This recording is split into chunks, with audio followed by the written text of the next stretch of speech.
Hey, welcome back to the deep dive. So glad you're here. Yeah, great to be diving in again. If you're really focused on boosting that English vocab for your postgraduate exam, you've definitely come to the right place. Today, we're hitting day 31, part 1 from your study materials. That's right. And we're not just, listing words. No, definitely not. We want to really get inside these words, see how they work so you feel more confident using them, especially in like an academic setting. Absolutely. Understanding the context is key. And hey, if you find this useful, give us a quick like or follow. It really helps us out. And please, drop your questions or thoughts in the comments. We love hearing from you. Definitely. Interaction makes it better for everyone. Okay, ready to jump in. Let's do it. This first group, words around comments and critiques, they pop up everywhere in academic work. Let's kick off with remark. Remark. Okay. Think of it as just a basic comment, an observation. Like saying, it's chilly today. That's a remark. Simple enough, right. Now, your example. Critics remarked that the play was not original. So here, remarked is the action of stating their observation. And these are critics, so their remarks probably carry some weight. Exactly. Especially if many critics make similar remarks, say, about originality, well, that could definitely sway public opinion. Yeah, I can see that. Fewer tickets sold, maybe. Which kind of leads to remarkable. Right. Like similar root, but different meaning. Totally different. If something's remarkable, it's noticeable, exceptional. It makes you take notice. Like the example, remarkable changes have taken place in the book business. Yeah. What kind of changes strike you as remarkable in publishing today? Oh, wow. Well, ebooks, obviously, audiobooks taking off like crazy. The way authors can just talk directly to readers on social media, that feels pretty remarkable compared to, say, 20 years ago. Good examples. Big shifts. They really change things. And that brings us to the adverb, remarkably. Ah, yeah. The two reports are remarkably similar. This isn't just saying they're similar. It's emphasizing how similar. It's striking. Unexpected, maybe. Gotcha. So it adds intensity. More than just very similar. Precisely. Okay, how about comment? Comment. Feels similar to remark, but maybe more like a reaction. Like you have to register to post a comment online. You're reacting to something. That's a great way to put it. It often is a reaction or sharing an opinion. And the other example, I could not help commenting upon it. That sounds spontaneous, like you just had to say something. Exactly. That captures that immediate, maybe even irresistible urge to voice your thoughts. Okay, now the critic family. Critic, criticize, criticism. Right. A critic is often someone who judges professionally, like film critics, book critics. Their opinions matter. Like the example. The film was hailed by critics. When critics praise something like that, it's a big deal. It really is. Then you have the verb forms criticize or criticize. Same meaning, different spelling. It means to judge, often finding fault, but sometimes just analyzing. And criticism is the noun form, the act of criticizing or the negative feedback itself. But it's not always negative, right? Look, there is no warrant for such criticism. Ah, right. That implies that criticism might be unfair or unfounded. Exactly. Good criticism should ideally have a basis. And look how it connects back. The former minister is facing growing criticism over his remark. See, one little remark leads to a whole lot of criticism. They really do link together. They do. Now, critical. This one's super important because it has like two main meanings that you'll see all the time. Okay, what are they? First is the one related to criticism, analytical, judgmental, maybe finding fault, like a critical review. Makes sense. But the other meaning is crucial, essential, vitally important. Like the example, maintaining control of the budget is absolutely critical for success. Exactly. It means you need budget control to succeed. It's fundamental. Pay attention to context for this word. That second meaning is very common in academic and business contexts. Crucial. Got it. Okay, next. Criterion. Plural.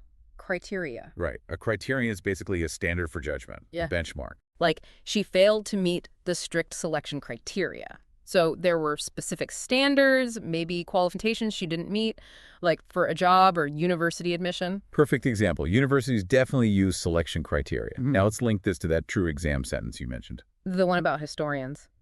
The irony of the historian's craft is that its practitioners always know that their efforts are but contributions to an unending process. Yeah.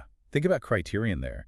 Could the idea of being a contribution to an unending process function as a kind of criterion for historians? Yeah. Like a standard for how they view the significance or maybe the limits of their own work? Huh. That's interesting. So not a criterion for getting something, but a criterion for understanding their own role or impact over time. Potentially, yeah. It frames their work differently. Okay. That leads us to irony itself. Irony. It's that contrast, right? Yeah. Between expectation and reality, or what's said and what's meant. Like the example, it's ironic that he got married. He used to say, marriage is the tomb of love. It's funny because his actions totally contradict his old words. Exactly. That clash creates the irony. And related to irony, we have satire. Satire, using humor, irony, exaggeration to criticize people or society. Spot on. To expose stupidity or vices. Like, the movie is a brilliant satire on Hollywood. Hollywood seems like an easy target for satire. The fame, the egos. Definitely fertile ground, and the adjective is satirical. His laugh was satirical, which made me feel outraged. So the laugh wasn't genuine fun, it was mocking, making fun of someone? Precisely. It carries that critical edge. Okay, moving on. A different group now, around blast. Blast. The main meaning is, an explosion. Bang. Yeah. But it can also mean a sudden gust of wind or air.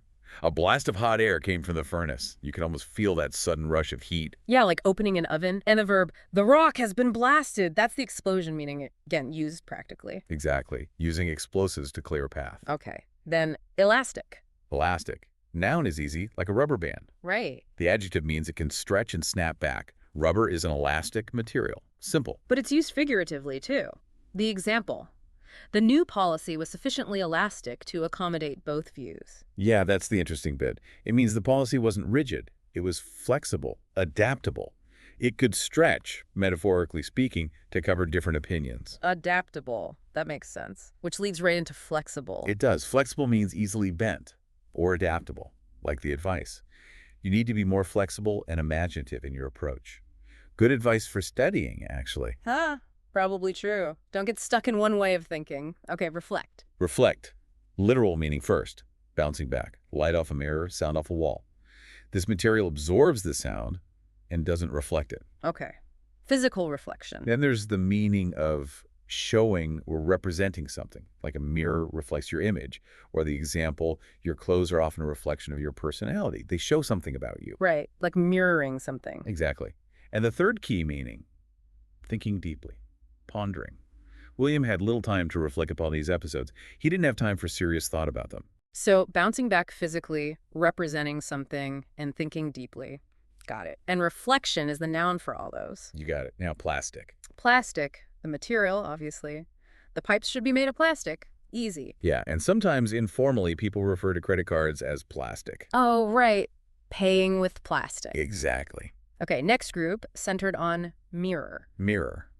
Noun is the object you look into, but the verb. Look at the exam sentence. Female participation on corporate boards may not currently mirror the percentage of women in the general population, but so what? Okay, so here mirror means reflect or correspond to. The board's makeup doesn't match the general population's makeup. Precisely. It's using mirror to talk about representation, or lack thereof. Raises a big question about fairness, doesn't it? It definitely does. A common discussion point.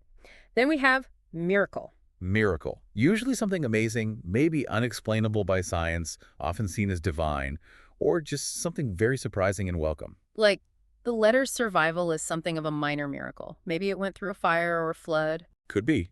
Or just lost for decades and turning up unexpectedly. It feels extraordinary, even if small. Makes sense. Okay, shifting gears again. Theme and words with eject. Right. Theme. The main topic or recurring idea, like in a book or even just conversation. Hot temperatures were a common theme over the past couple of weeks. Yeah, the subject that keeps coming up. Exactly. Which brings us to subject. This word wears many hats. Uh-oh. It's a noun, topic, the subject of the meeting. Field of study. My favorite subject is history. Participant in an experiment, study subjects. Right, like in the example, none of the study subjects altered his or her diet. Yep. And in grammar, the subject of the sentence. In that other exam sentence about co-productions and news exchange, the implied subject or topic is probably international media cooperation. Okay, noun meanings covered. What else? Verb. To subject someone or something means to bring it under control or make it experience something, often unpleasant.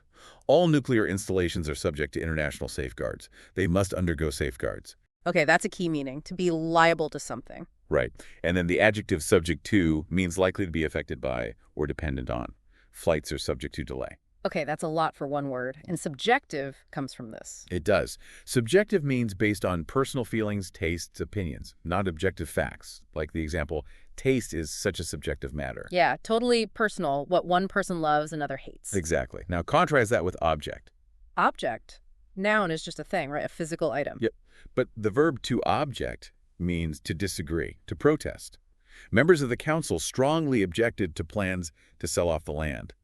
They were against it. Okay, and related to that is objective. Right. Objective as an adjective is the opposite of subjective based on facts, not feelings. Unbiased. Like an objective report. Exactly. And objective as a noun means a goal, an aim. Our main objective is to increase sales. Goal. Okay. Objective versus subjective. Got it. Next, reject. Reject means to refuse to accept. Pretty straightforward. The bank has the option of accepting or rejecting this offer. And rejection is the noun. Okay? Then inject. Inject. Literally using a needle to put liquid in. But figuratively. Like putting money into something? The boss refused to inject any more capital into the new project. Perfect. Putting resources, energy, money into something. And the noun is injection. All right. And project. Project, noun.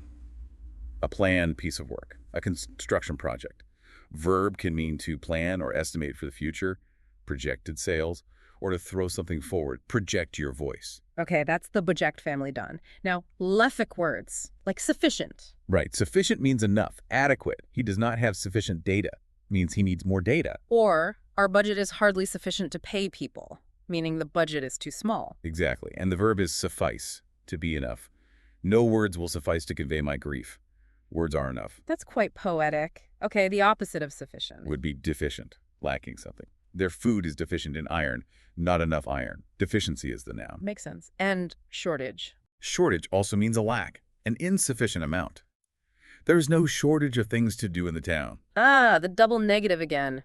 Means there are plenty of things to do. You got it. Now for the positive fictic, efficient. Efficient. Working well, quickly, without waste. The emergency services are efficient. Exactly. And proficient. Proficient means skilled, competent. He's proficient at his job. Perfect. Skilled through practice and training. Okay, last group. Related to artificial. Right. Artificial means man-made, not natural. Synthetic. Like, artificial intelligence is key to future technological innovations. AI. Precisely. And the true exam example reinforces that. DeepMind is one of the leading artificial intelligence AI companies. Very current. Definitely. Then superficial. Superficial means on the surface only, not deep. Can refer to a person's understanding or analysis. Like, the book shows only a superficial understanding of the historical context. It didn't dig deep enough. Shallow. Exactly. Shallow is a good synonym there. Yeah. And lastly, fruitful. Fruitful. Sounds positive. Producing good results. That's it. Productive, beneficial. Their efforts have been proved fruitful. Their work paid off. And the other example, official manuals can be a potentially fruitful source of information. Yeah, that's interesting. It suggests looking in maybe boring or overlooked places for valuable stuff. You might find something really useful there. Huh. Okay. Good tip. So that wraps up our look at Day 31, Part 1. Quite a mix of words. Yeah, definitely. We covered a lot: comments, critiques, words about flexibility, reflections, subjects, objects, sufficiency. Wow. We tried to go beyond just the definitions, showing how they connect and work in context, like in those exam sentences. Hopefully you listening found that helpful for getting a deeper feel for these words. Remember to go back through your materials now, maybe with some fresh eyes. And definitely let us know your thoughts. Any questions, examples you've seen, put them in the comments. Absolutely. We're rooting for you on this whole exam prep journey. You can do this. Definitely. And here's something to chew on. Think about how understanding the nuance between words like critical, meaning important, versus critical, meaning judgmental, changes how you interpret an academic argument. Or how recognizing a superficial analysis helps you evaluate the strength of a text. It's those subtle differences that really boost comprehension. Great point. Food for thought. Thanks everyone for joining us on the deep dive. See you next time.